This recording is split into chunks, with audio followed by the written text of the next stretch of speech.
মাজার এমন একটা সম্মানিত জায়গা, তামাম দুনিয়ার মধ্যে তিনটা জিনিসের উপর আমার আল্লাহ গিলাফ দিয়েছে। এক নম্বরে, তামাম দুনিয়ার কোনো বইয়ের উপর গিলাফ পাবেন না, একটা কিতাবের মধ্যে গিলাফ পাবেন, এটা কোরআনুল কারীম। একটু জবান খুলে বলি সুবহানাল্লাহ।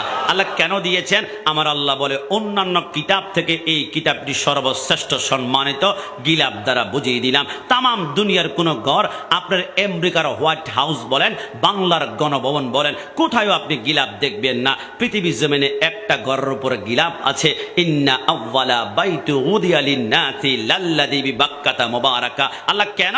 আমার আল্লাহ বলে, তামাম দুনিয়ার সব ঘর থেকে এই ঘর শ্রেষ্ঠ, গিলাফ দিয়েছে। তামাম দুনিয়ার সব কবর উপরে আপনি গিলাফ দেখবেন না। শুধু আমানত শাহ রহমতুল্লাহর দিকে যান, আর মুহসিন আউলিয়া রহমতুল্লাহ যান, শাহ হাসান আউলিয়া রহমতুল্লাহ যান, শাহজালাল যান, খাজা গরিবে নেওয়াজ যান, গাউসে পাক যান, এদের মাজার উপর গিলাফ। ওগো আল্লাহ, তামাম দুনিয়ার সব কবর উপর গিলাফ নাই কেন? আমার আল্লাহ বলে, তামাম দুনিয়ার সব বান্দাদের চাইতে এরা হচ্ছে আমার প্রিয় বান্দা, এদের নাম ওলি আল্লাহ। ওলি আল্লাহ যেহেতু স্পেশাল, এই জন্য তাদের কবর উপর আমি আল্লাহ গিলাফ লাগিয়ে দিয়েছি। জোরে বলে সুবহান। তা আমাকে প্রশ্ন করেছিল, হুজুর কষ্ট নেবেন না, সুন্নিদের তো মাজার, ওহাবিদের মাজার নাই কেন?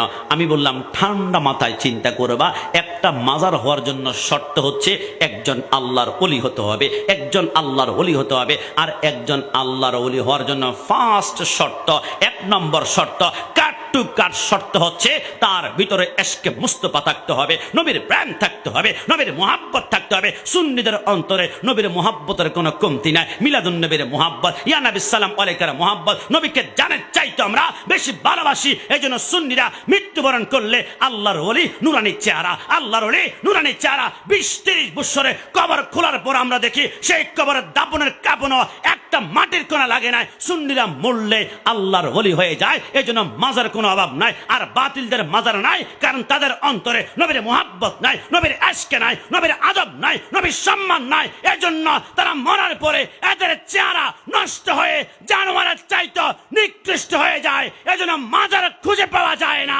ডান হাত তুলে বলো ঠিক কিনা?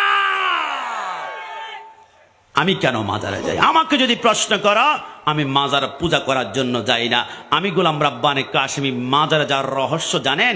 চট্টগ্রাম আদালতে গেলে আপনি দেখবেন সেখানে একটা কাঠগড়ায় আসামি দাঁড়িয়ে থাকে, আরেকটা জায়গা আছে সিংহাসন, যেখানে জজ সাহেব বসে থাকে, আর মধ্যখানে লম্বা একটা টুল আছে যেখানে অ্যাডভোকেট উকিল বসে থাকে। একজন অপরাধী 1 লক্ষবার চেষ্টা করলো, জজ সাহেবের সাথে কথা বলার কোনো সুযোগ নাই। কথা যদি বলতে হয়, উকিলের মাধ্যমে তুমি জজ সাহেবের সাথে কথা বলো। আর দুনিয়ার আদালতে একজন অপরাধী জজ সাহেবের সাথে কথা বলতে হলে একজন উকিল লাগে। তো আমি গোলাম রাব্বানী কাশেমী তো অপরাধী, আমরা তো অপরাধী, আমরা বাংলাদেশের গুনাহগার বান্দা, পাপ করেছি, জুলুম করেছি। তো আমি ডাইরেক্ট আল্লাহর সাথে কথা বলতে লজ্জা লাগে, কারণ এই জবান দিয়ে মিথ্যা বলেছি, সিটারি করেছি, হারাম খেয়েছি, জিনা করেছি, অন্যের হক মেরে খেয়েছি। তো আমি কি করলাম? আমি উকিল সেট করলাম। আমার উকিলের নাম আমানত শাহ রহমতুল্লাহ, আমার উকিলের নাম মোহসেন আউলিয়া, আমার উকিলের নাম শাহ মাখদুম রূপসী বাংলা, আমার উকিলের নাম শাহজালাল, আমার উকিলের নাম শাহ বরান, আমার উকিলের নাম শাহ সিরিকুল, আমার উকিলের নাম গাউসুল